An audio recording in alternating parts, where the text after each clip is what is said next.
रात के 12:30 बजे थे। लकड़ी पुल के पास अपने दोस्तों के साथ एक सुनसान सड़क पर तन्वी अपना बर्थडे मना रही थी। उसने केक बस काटा ही था कि अचानक से तेज हवा चलने लगी। दूर से कुछ डरावनी सी आवाज़ें आने लगी। डरकर सब वहाँ से भाग निकले। तन्वी के साथ उसके दोस्त भी अपने घर की ओर जाने लगे थे। कुछ दूर जाते ही तन्वी को याद आया कि उसका मोबाइल वहीं छूट गया है।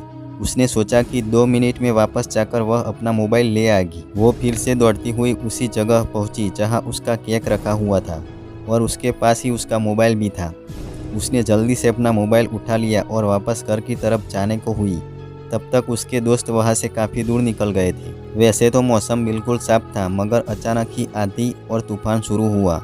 वो डरावनी सी आवाज़ें अब और तेज आने लगी। वहाँ इतने खराब मौसम में कुछ बच्चे उसकी तरफ दौड़ते हुए नजर आ रहे थे। ये सब होता देख तन्वी को बहुत डर लग रहा था।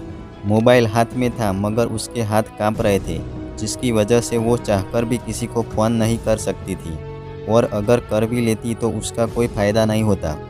इससे पहले कि तन्वी हिम्मत जुटाकर वहाँ से भाग पाती, वे सभी बच्चे उसके करीब आ चुके थे।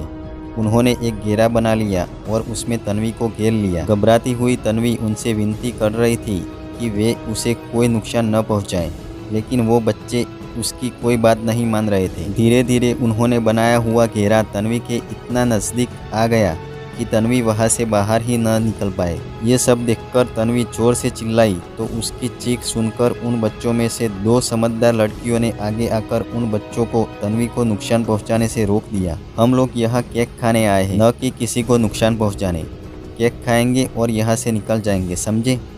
वे दोनों लड़कियाँ, जो उन बच्चों से उम्र में शायद थोड़ी बड़ी थी, उसकी बात सबने मानी और तन्वी को छोड़कर सब केक पर टूट पड़े। थैंक यू बच्चों। घबराती हुई तन्वी बस इतना ही बोल पाई और वहाँ से डरी हुई हालत में ही घर की तरफ जाने को हुई।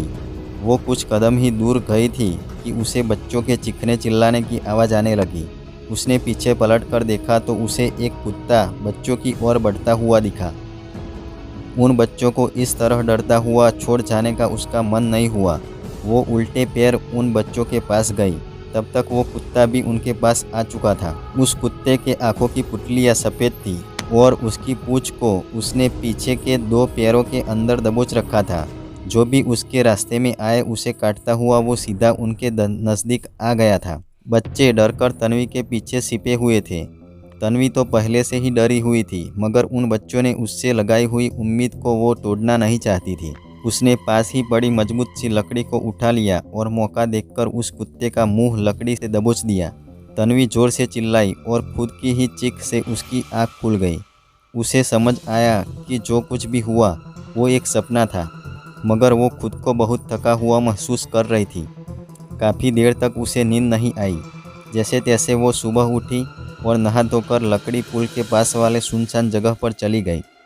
वहाँ कुछ लोग इकट्ठा होकर आपस में बातें कर रहे थे।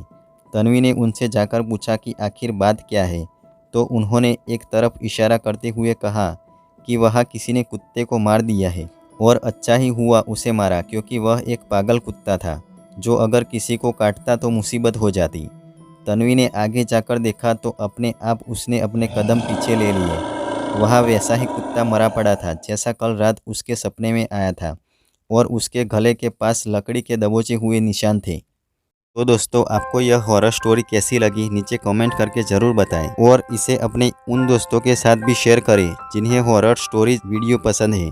अगर आप इसी तरह और भी हॉरर स्टोरीज वीडियोस देखना चाहते हैं तो इस चैनल को सब्सक्राइब करें। Thank you.